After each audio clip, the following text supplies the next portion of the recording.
Добрый вечер. В эфире информационный выпуск Амшейбшара. В вопросе вакцинации населения от коронавирусной инфекции Абхазия рассчитывает на помощь своего союзника и стратегического партнера – Российскую Федерацию. Об этом заявили в пресс-службе президента Республики Абхазия в ответ на предложение министра здравоохранения Грузии предоставить населению Абхазии два вида вакцины – AstraZeneca и Pfizer. Скоро в Абхазии начнется вакцинация населения одним из препаратов, разработанных российскими учеными. По этому вопросу мы ведем переговоры с нашими российскими друзьями. Эффективность российской вакцины уже доказана на практике, поэтому мы не намерены приобретать вакцины, разработанные в других странах, отметили в пресс-службе главы государства. Оперативный штаб по защите населения от коронавирусной инфекции сообщает, что за последние сутки тестирование на коронавирусную инфекцию проведено у 232 человек. Диагноз COVID-19 подтвержден у 13 из них. В Гудаутской ЦРБ находится на стационарном лечении 23 человека, у 19 из них диагноз COVID-19 подтвержден. В тяжелом состоянии 8 человек, состояние здоровья 12 пациентов средней степени тяжести. В Гудаутской ЦРБ 30 марта скончался пациент 1960 года рождения. У мужчины была выявлена новая коронавирусная инфекция и двусторонняя полисегментарная пневмония. В Сухумской инфекционной больнице 30 пациентов с подтвержденным диагнозом COVID-19, в Очимчирской ЦРБ 7, в Гагарской ЦРБ 13, в Скворчалской ЦРБ 2. Общее число выявленных заболевших коронавирусом в Абхазии на сегодняшний день составляет 13 398 человек. Зарегистрировано 213 летальных случаев. Выздоровели 12 860 человек. Эпидемситуация в Абхазии в связи с пандемией коронавируса, несмотря на видимый спад количества заболевших, остается нестабильной. Об этом в один голос говорят врачи, которые не устают призывать население республики соблюдать те минимальные правила безопасности, определенные ограничительными мерами. Наш корреспондент Сария Кварасхелия подготовила спецрепортаж на эту тему. Смотрите его сразу после выпуска новостей. К другим новостям. Президент Аслан Джания подписал указ о призыве в апреле и июне 2021 года граждан Республики Абхазия на военную службу и об увольнении с военной службы граждан, проходящих военную службу по призыву. На основании законов Республики о воинской обязанности и военной службе и об обороне с 1 апреля по 30 июня 2021 года призываются на военную службу граждане Абхазии в возрасте от 18 до 27 лет, не пребывающие в запасе и подлежащие призыву на военную службу. В эти же сроки будут уволены с военной службы военнослужащие, срок службы которых по призыву истек. Кабинету министров администрации городов и районов поручено обеспечить выполнение в полном объеме мероприятий, связанных с призывом на военную службу и увольнением с военной службы граждан Республики Абхазия. Чрезвычайный полномочный посол Республики Никарагуа в РФ и в ИРА Альба Азусена Торрес посетила посольство Абхазии в России. Состоялась встреча с чрезвычайным полномочным послом Республики Абхазия в России Игорем Ахба. В ходе беседы обсуждались вопросы двусторонних отношений, дальнейшего взаимодействия посольств и перспективы сотрудничества между Абхазией и Никарагуа. Альба Азусена Торрес пожелала Абхазии мира и процветания. 11 апреля состоятся выборы в органы местного самоуправления Абхазии. Сейчас в районных и городских избирательных комиссиях завершается процесс регистрации кандидатов в депутаты. Кто сегодня идет в органы самоуправления и как к работе городских и районных депутатов относятся избиратели? Об этом в репортаже Алики Трапш. 31 марта завершится регистрация кандидатов в органы местного самоуправления Абхазии. Уже сейчас по Гагарскому району зарегистрировалось 28 кандидатов. В основном это мужчины, но есть и женщины – 5 человек. Самому младшему кандидату 25 лет, а самому старшему – 61. Всего в районе 25 округов и 36 избирательных участков. В 13 округах выдвинулись по одному кандидату. На второй срок в органы местного самоуправления свои кандидатуры выставили 2 депутатов. В Гагарском районе практически все кандидаты трудоустроены и с высшим образованием. По наблюдению членов избирательной комиссии Гагарского района на сей раз активность кандидатов в органы местного самоуправления невысокая. Я считаю, что любые выборы должны быть участные населения Абхазии полностью, независимо от национальности и расовой принадлежности. Это святое дело, это во имя Абхазии. Живешь здесь, значит, делай все, что как положено. Если касается меня, я обязательно пойду на выборы, дам свой голос за того, который предпочитаю. В Гудаутском районе 29 округов и 34 избирательных участка. Вначале здесь зарегистрировались 63 человека, но 6 человек сняли свои кандидатуры. Из 57 кандидатов 5 женщин. Самому младшему кандидату 25 лет, старшему 68. В 10 избирательных округах выдвигаются по одному кандидату, в остальных по двое, трое и даже четверо. Кандидаты в основном с высшим образованием, но есть и со средним специальным образованием – 6 человек. В районное собрание выдвигаются кандидаты, которые работают в сфере образования и бизнеса. Есть и временно не работающие – 8 человек. Местное самоуправление как орган, его функции, как вы считаете, необходимо все-таки государству, да, в каждом районе? Ну, если вот рассуждать с точки зрения государства, конечно, необходимо. Но у нас куча без этого проблем. Ну, а вы лично, вот ваша позиция, почему вы не идете? Ну, я не вижу, что что-то там можно изменить оттуда. Снизу что-то изменить маловероятно. И вы не идете на выборы? Нет. Орган для чего? Для функционирования. Чтобы работали. Каждый должен работать. Каждый орган. Я каждый раз хожу, выбираю. В Сухумском районе 15 округов, участков 35. Всего в депутаты выдвигаются 25 кандидатов, среди них 6 женщин. Самому молодому кандидату 26 лет. Повторно выдвигаются 9 человек. Практически все трудоустроены. Сухумская городская избирательная комиссия зарегистрировала 44 кандидата в депутаты собрания. Повторно баллотируются 3 человека. Всего 19 округов и 22 участка. В 5 округах баллотируются по одному человеку. Среди кандидатов люди разных профессий – врачи, экономисты, учителя, бизнесмены, работники культуры. Только 2 временно не работают. Конечно, пойду на выборы. Это обязательно пойду. Ведь мы выбираем там достойных людей, которые могут потом впоследствии сделать так, чтобы людям было хорошо. И я надеюсь, что каждый тоже, который идет, тоже так же думает. В Гулрыхском районе 15 избирательных округов и 47 участков. Зарегистрировались 23 кандидата в депутаты в органы местного самоуправления. В 10 округах по одному кандидату выдвинулись. Среди тех, кто повторно баллотируется, 10 человек. Возрастная категория кандидатов от 25 до 72 лет. Практически все с высшим образованием. Большинство кандидатов работают в сфере образования. Есть предприниматели, 1 военнослужащий. Только 3 временно не трудоустроены. На избирательных участках уже начали подготовку к выборам. Я буду голосовать, да, надо. Мы так привыкли. Ну, кто-то же должен руководить в городе. Наверное, они делают. В Ачимчирском районе 32 избирательных округа и 2 участка. Зарегистрировалось 55 кандидатов. Женщин меньше – 8 человек. 15 кандидатов от политической партии Амцахара. В 8 округах по одному кандидату. Вновь баллотируются 10 человек. Самому молодому – 26, старшему – 66 лет. В основном баллотируются люди с высшим образованием, работающие в сфере бизнеса. Дай бог, чтобы все было хорошо у нас. Как-нибудь, какими-нибудь путями, я не знаю, там выше, наверное, знают, как до этого всего дойти. Но мы будем все равно думать, что у нас все будет хорошо. Насколько необходимы органы местного самоуправления, ваше мнение? Ну, мне кажется, что если разделить, да, мы разделены на какие-то участки, каждый в своем участке, если будет правильно работать, то к чему-то мы придем к единому. И вы примете участие в выборах? Конечно, обязательно. А в Тхуарчалском районе 15 избирательных округов и столько же участков. Кандидатов в депутаты здесь 20 человек, из которых 3 женщин. 11 кандидатов с высшим образованием. Все трудоустроены, кроме 3. Повторно баллотируется 1 депутат. Избирательные участки Тхуарчалского района на 80% готовы к выборам. Изменить что-то серьезно вряд ли получится, но, по крайней мере, улучшить состояние там, дорог, там, да, водоснабжения, электроснабжения. Там, да, это, в принципе, в их компетенции, и они этим могли бы активнее заниматься. В любом случае власть, она решает наши проблемы. Вы пойдете на выборы? Конечно. В Галском районе выборы в органы местного самоуправления не проходили с 2009 года. И вот в этом году они возобновлены. Районная избирательная комиссия зарегистрировала 21 человека, из них 5 женщин. Самому молодому 25, старшему 67 лет. Всего в районе 11 округов и избирательных участков столько же. Алика Трапш, Алексей Баструков, Абхазское телевидение. Между тем, в Сухуме состоялось заседание депутатов городского собрания. На повестке дня несколько вопросов, в том числе эпидситуация в столице. Репортаж Гугуцы Вардания.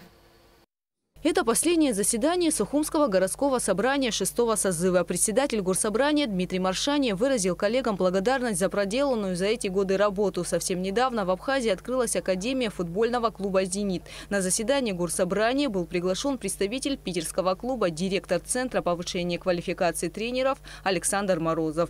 Дмитрий Маршане поблагодарил его, отметив важность этого события для спортивной жизни страны. Это очень важный проект для нашей страны, для нашей республики. И мы очень надеемся, что наши ребята будут играть и в лучших клубах России, и будут заниматься и футболом. Спасибо вам. В свою очередь Александр Морозов поблагодарил жителей Абхазии за теплый прием и выразил надежду на плодотворное сотрудничество в области спорта. Депутаты городского собрания преподнесли Александру Морозову памятный подарок. Далее на заседании была обсуждена ситуация с COVID-19 в столице. По словам начальника управления здравоохранения города Ирмы Вовба, эпидемситуация в Сухуме нестабильная. По городу Сухум 4844 человека, сняты с учета у нас 4552 человека. Это означает, что выздоровели уже люди. Вот. На сегодняшний день 150 человек больных по городу Сухум. Теперь, по инфекционной больнице у нас состоят на учете 392 человека, выписано 376. Состояли, я сейчас хочу сказать, не то, что там именно сейчас состоят 392 человека, это были вот с начала пандемии те, которые состояли на учете. Выписаны были 376 человек. Амбулаторно принятых людей было, больных 342 человека. Как было отмечено на заседании 30 марта, в дар второй больницы от всего депутатского корпуса горсобрания было передано 2 рециркулятора воздуха и компьютерное оборудование. Депутаты рассмотрели просьбу жителей старого поселка столицы о переименовании проезда Северный на улицу имени Дмитрия Гамги, ветерана Отечественной войны народа Абхазии, кавалера ордена Леона, участника операции по освобождению верхней части Кадурского ущелья. Рассказать о ветеране в горсобрание пришли его боевые друзья. Нашу отечественную он непосредственно совсем молодым, 15, только 16 исполнялось. 3 раза на фронт сам. У него отец в артиллерии служил. Непосредственно сам приезжал, сбегал, попадал в другие отряды. В итоге решили все равно его лучше рядом, чтобы был. Всю войну прошел он. Потом уже непосредственно 2001 год. Все помните эти времена, кто постарше. Вот. Но он, одним словом, спас 4, это точно. Это на выходе мы уже зачищали Сахарную, и он подорвался на МОН-50 сам. Вот он весь удар на себя принял, все остальные остались живы, раненые, конечно, но живы остались. За переименование проезда Северный на улицу имени Дмитрия Гамги депутаты проголосовали единогласно. Следующий вопрос повестки дня касался переименования улицы Спортивная на улицу имени Али Алиева, добровольца из Дагестана, кавалера ордена Леона. Поддержать это предложение депутатов попросили боевые друзья Али Алиева. Он был начальником штаба, когда война закончилась. Я сейчас, если память не изменяет, 1,5 или 2 месяца он у нас был, после этого он уехал к себе в Дагестан. Там разные нюансы были, когда в море выходили, но факт остается фактом, остается, что он был рядом с нами. За переименование улицы Спортивная на улицу имени Али Алиева депутаты также проголосовали единогласно. На заседании были обсуждены и другие вопросы. Гугуца Вардания и Нала Гухава, Абхазское телевидение. Министерство по чрезвычайным ситуациям Абхазии устанавливает новые гидранты в Сухуме с целью облегчить работу пожарных при ликвидации пожаров. Об этом материал, подготовленный пресс-службой спасательного ведомства страны. 10 новых пожарных гидрантов установлены в столице Абхазии. Работы по установке оборудования проводились в рамках инвестпрограммы на улицах Гулия, Джонова и Абазинской. По словам руководства МЧС Абхазии, это позволит существенно облегчить работу пожарных при ликвидации пожаров в городе. Позволит напрямую подключаться к системе городского водопровода для подачи воды по пожарным рукавам непосредственно к очагу возгорания. Сотрудники пожарно-спасательного отряда по охране города Сухум и Сухумского района провели осмотр новых гидрантов, проверили их соответствие установленным нормам и дали свое положительное заключение по данному факту. Согласно распоряжению главы администрации города Сухум Беслана Эшба, для столицы Абхазии будут закуплены и установлены еще 12 гидрантов.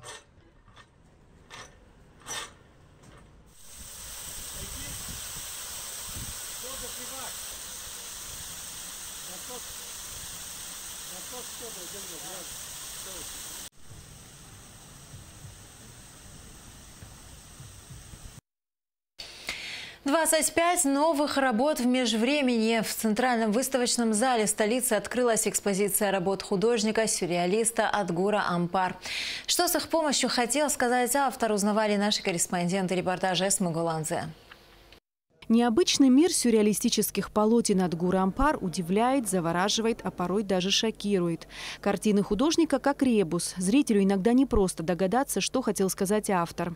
Ночные сновидения, фантазия на тему радости. Названия и темы картин разнообразны, как и эмоции, которые они вызывают.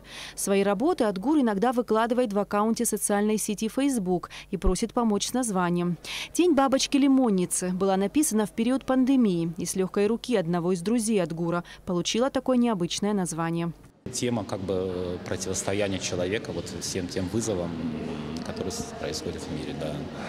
Ну, я как бы сам по себе, поэтому, наверное, тут как бы ты один противостоишь. Если была бы ситуация другая, мы бы, наверное, с кем-то вместе противостояли. Да. Это вы на картине? Ну, в какой-то степени в каждой картине художник изображает себя даже в виде какой-то бабочки, скажем так.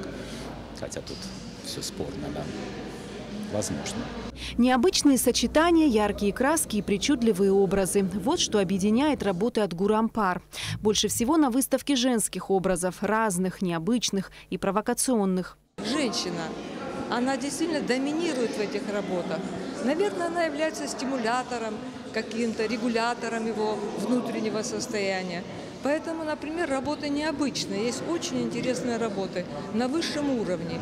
А цветовое решение какое? Прямо все обволакивает вас, понимаете? Вы как бы окунаетесь в эту атмосферу, в это движение, в этот внутренний мир этого характера.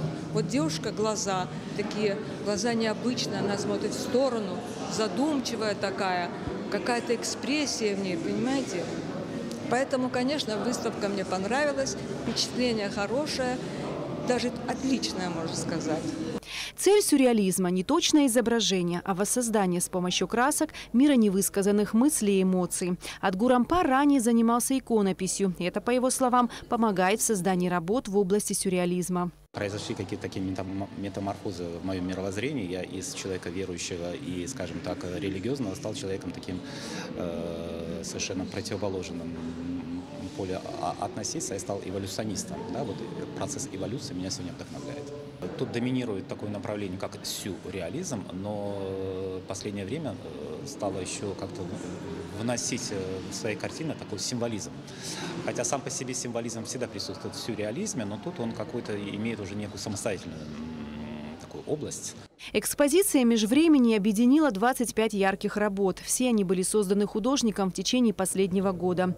Выставку планировали провести еще в декабре, однако пандемия внесла свои коррективы. Мне кажется, это достаточно такой вот очень открытый, очень честный разговор со своим зрителем. Он с ним делится эмоциями, он с ним делится очень важным для него этапом какого-то межвремения. Он искренне открыт своему зрителю. Судя по восхищенным взглядам, с которыми посетители обменивались мнениями, обсуждая сюжеты картин, выставка зрителю понравилась. Я в восторге от работ нашего художника. Слежу за его творчеством не первый год. Вижу новые работы в этом году выставлены. Очень впечатлили. Выставка работ художника Адгура Ампар межвремени продлится до 10 апреля. Эсма Гуланзе, Михаил Братухин, Абхазское телевидение. Автогонщик из Абхазии Дмитрий Гвозава подписал контракт с итальянской командой Target Racing и будет выступать в европейском чемпионате на Lamborghini. Об этом сообщает ИА «Спутник Москва». Первый заезд в чемпионате Lamborghini Super Trofeo в качестве пилота итальянской команды у Дмитрия Гвозава состоится в середине апреля. По его словам, есть всего 3 вида этого чемпионата – европейский, азиатский и американский. Дмитрий Гвозава будет выступать в европейском, но в условии контракта также входит участие в мировом финале. Победители всех этих чемпионатов будут соревноваться на одной трассе в Италии.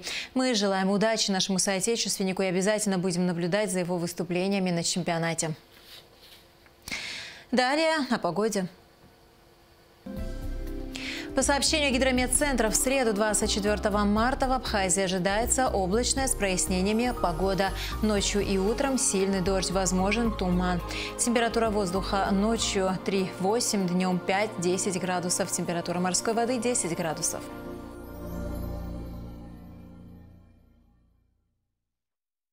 На этом наш выпуск завершен. До скорых встреч в эфире.